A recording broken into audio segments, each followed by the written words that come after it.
You and I were both sold the same fairy tale. Study hard, get good grades, land a safe job, and happiness will follow.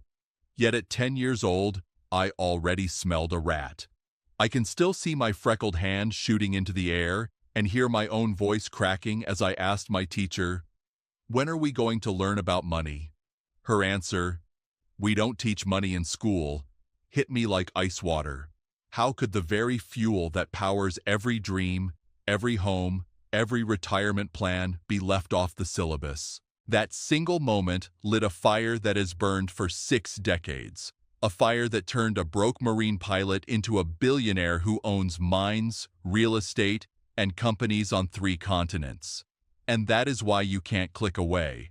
Because over the next 20 minutes, I'm handing you the roadmap I wish my 10-year-old self had found taped under the desk.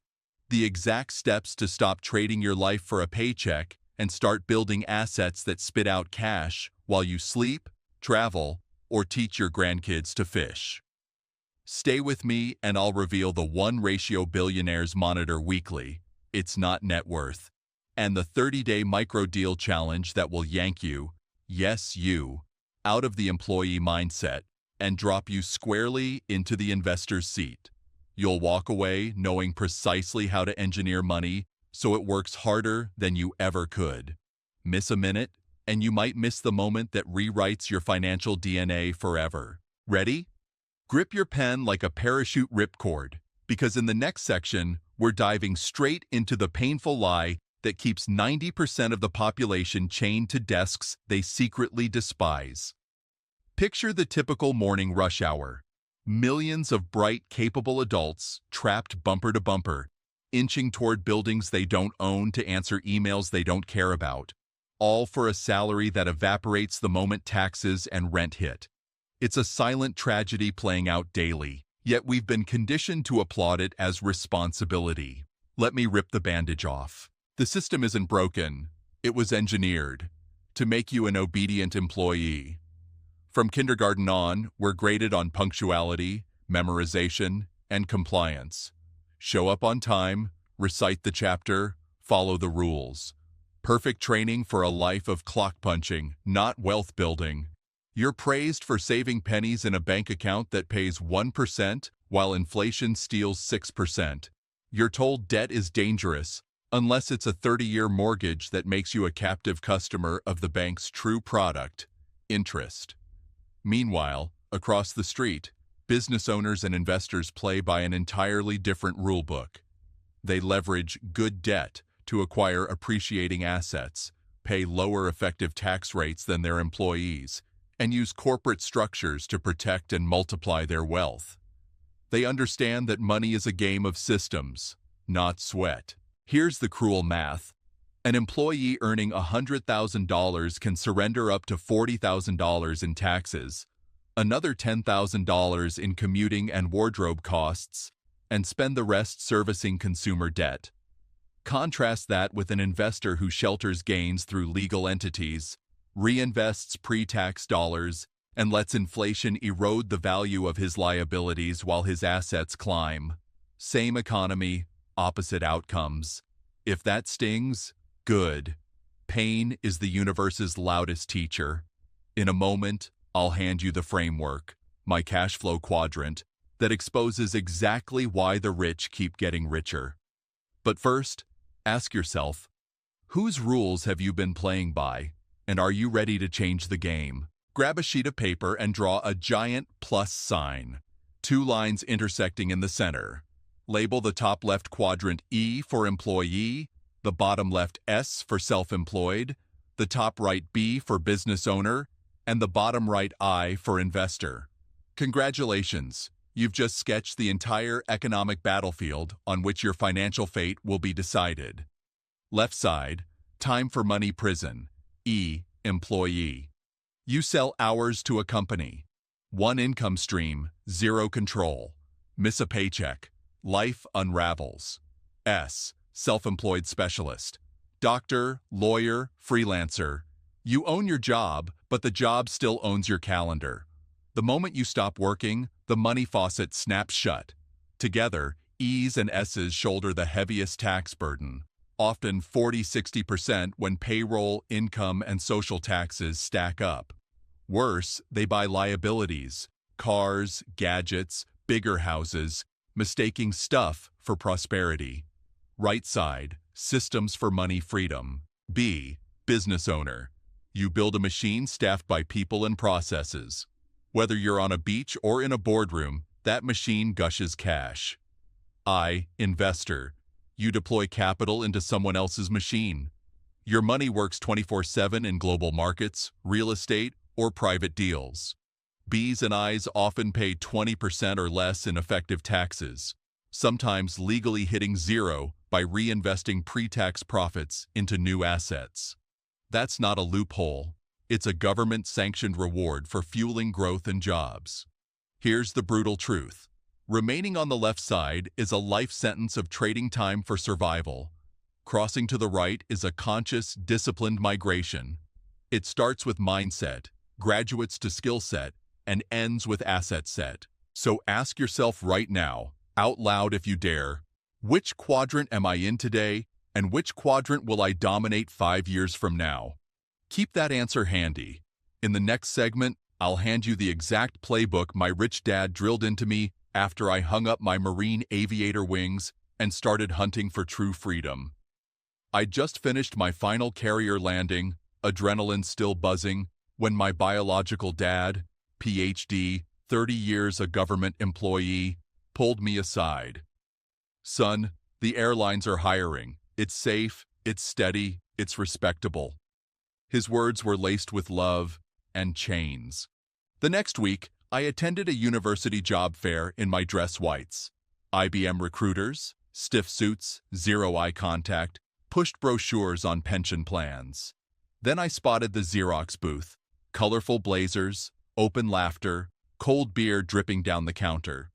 I marched over and signed up on the spot, not for copiers, but for their world-class sales training. Rich Dad had hammered one rule into my skull. If you can't sell, you can't raise capital. If you can't raise capital, you'll forever dance for dollars you don't control.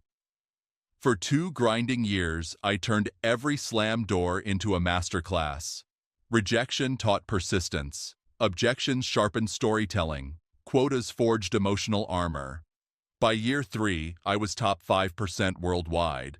And more importantly, unafraid to ask anyone for $1 million check. Skill number 2 was financial literacy. Nights and weekends, I devoured real estate workshops, scribbling formulas on diner napkins, net operating income, cap rate, debt service coverage. While friends chased MBAs, I toured foreclosed duplexes, calculating whether the rent could cover 110% of the mortgage, my personal safety margin. Skill number 3 was debt mastery. Rich Dad's voice echoed, "Bad debt buys toys, good debt buys cash flow." I learned to borrow at 6% to earn 12%, using other people's amortization schedules to build my equity. By 30, I owned several small apartment buildings. Each unit paid down my loans and fattened my pocket, even on days I never left the surfboard. That first taste of mailbox money was sweeter than any Marine pay stub. Your takeaway: freedom isn't an event, it's a skill stack. Sales, financial fluency, and leverage, acquired in that order. Master them, and the B&I quadrants fling open like aircraft carrier hangar doors. Paper knowledge is cheap. Battlefield scars are priceless. My baptism of fire came in 2004 when I partnered on a gold prospect in northern China. Satellite data glowed like a jackpot, and core samples sparkled on the lab table. We drilled, we cheered, then the local governor swept in, stamped a red seal on our permits, and claimed the load for the people. Overnight, our projected 9-figure windfall vaporized. That gut punch delivered lesson number 1. Country risk can nuke even the prettiest spreadsheet. If courts aren't independent and contracts aren't sacrosanct, the rock beneath your feet is political quicksand. Undeterred, I pivoted south to Argentina. Same playbook, new rulebook.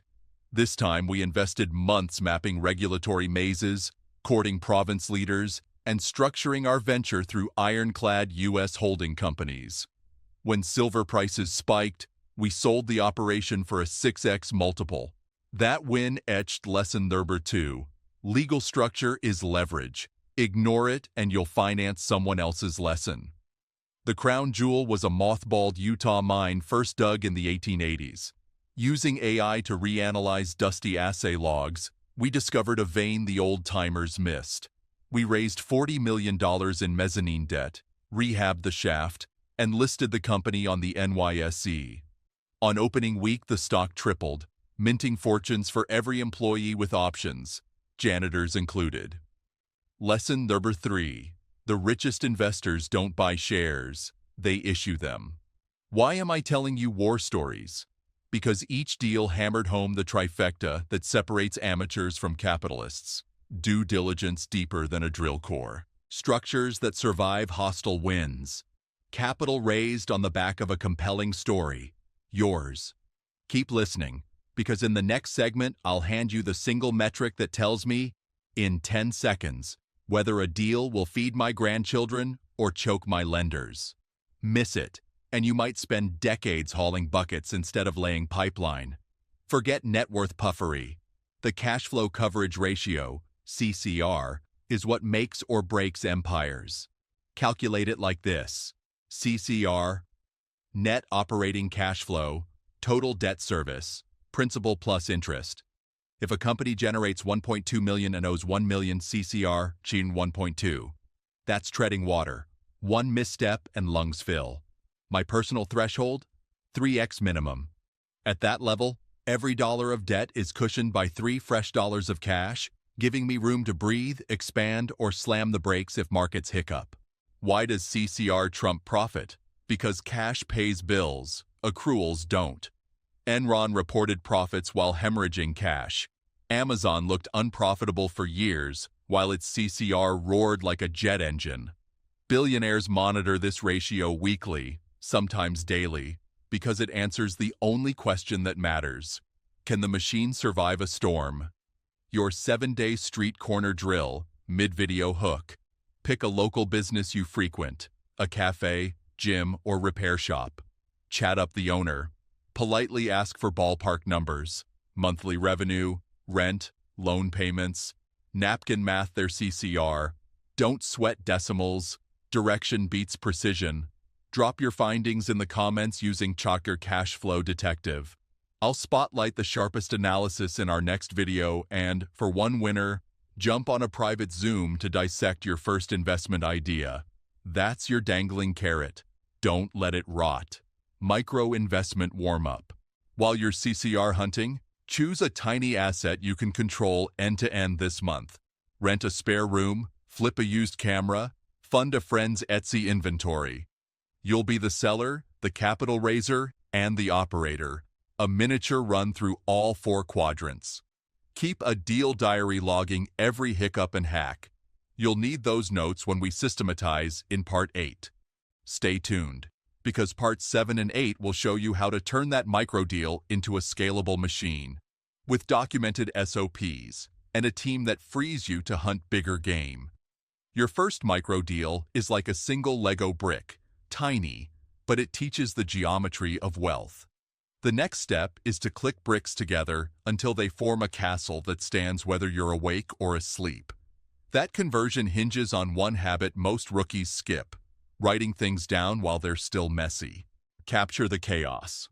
The moment you finish a task, negotiating rent, posting a listing, wiring funds, open a Google Doc and jot exactly what you did and how long it took. No perfection, just facts. Convert to checklist. Each messy paragraph becomes a numbered step. Photograph unit, 15 min. Upload to Airbnb, 10 min.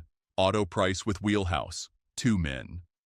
Congratulations, you've drafted your first standard operating procedure, an SOP. Automate the easy, delegate the human. Anything repeatable by software, calendar invites, invoice reminders, dynamic pricing, belongs to automation tools, Zapier, Calendly, QuickBooks. What remains? Greeting guests, changing locks, resolving 2 a.m. Wi-Fi meltdowns, gets handed to a contractor who is paid per result, not per hour. Why obsess over SOPs? Because systems, not charisma, attract capital. When I pitched my Utah mine, one slide mesmerized investors. A flowchart showing ore samples moving from shaft to smelter with time-stamp precision. Money poured in because strangers could see the machine, not just hear my enthusiasm. Your assignment this week: choose one task from your micro-deal and SOP it. Post the before and after in the comments with Thrasher System Builder. I'll pick the clearest transformation and ship the winner my leather-bound deal diary template. Same format I've used since 1985. Remember, freedom scales on the back of documented repeatability.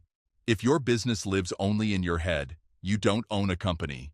You are the company, and that's a liability disguised as pride. SOPs carve the blueprint, people bring it to life. The myth of the lone genius dies the moment your phone explodes during a family dinner because a pipe burst at the rental or a supplier botched a shipment. One brain, many fires, game over. Step 1. Hire for the whole, not the halo list. Every task you dread or botch. Data entry, guest turnover, cold calling suppliers. That list reveals the holes sinking your boat. Plug them with part-timers or freelancers whose natural wiring loves what you loathe.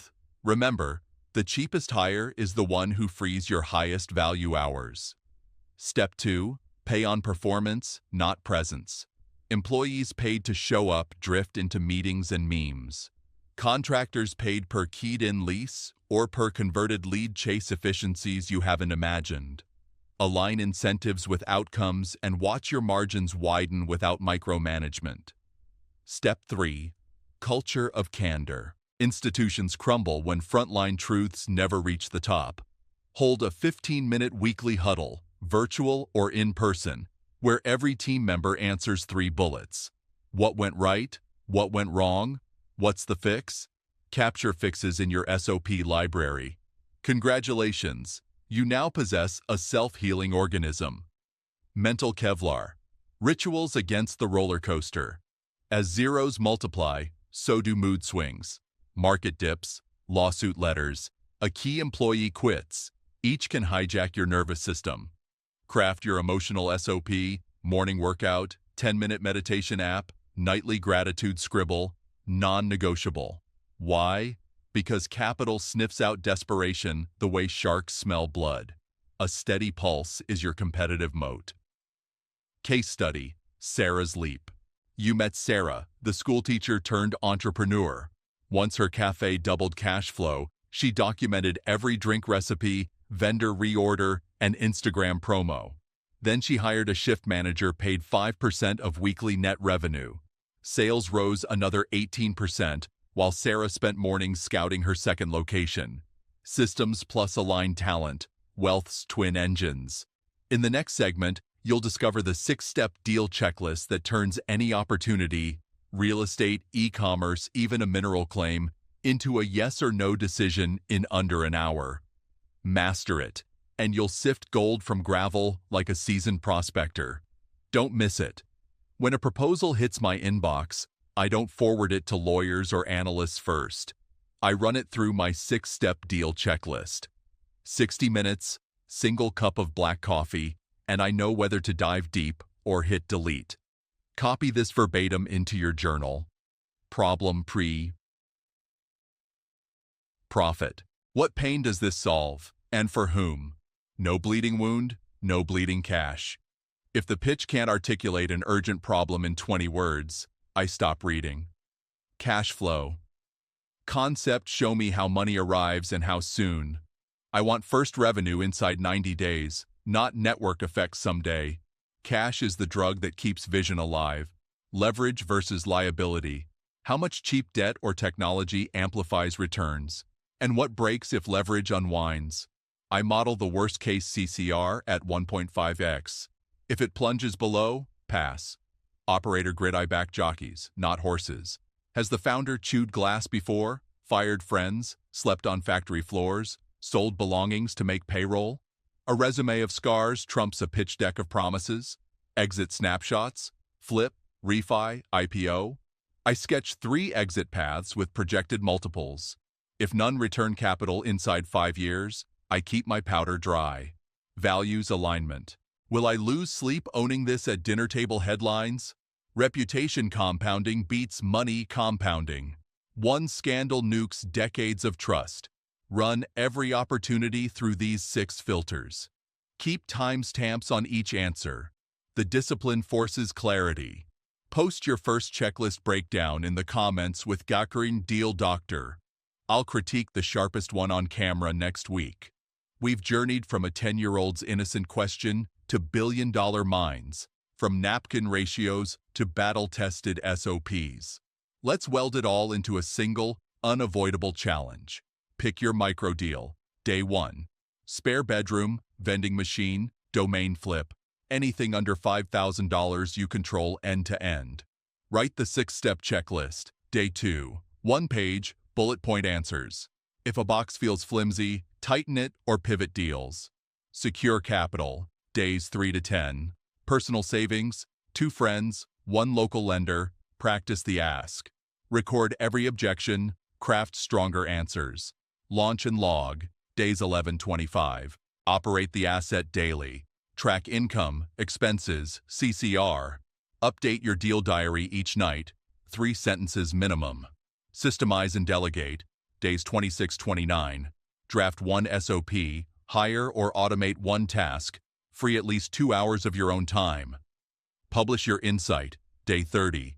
Drop your biggest lesson in the comments using Thoughtker 30-day cash flow.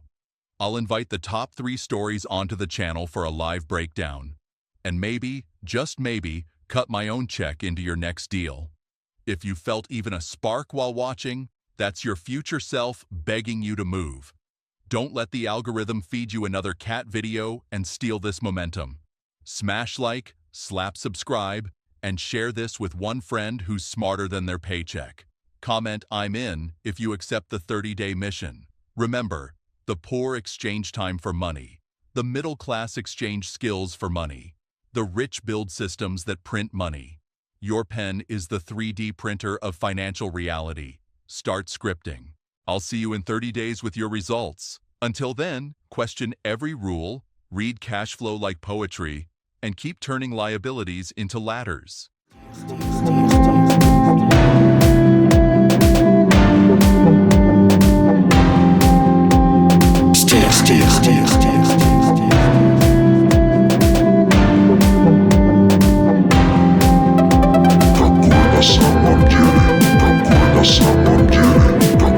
Someone get it.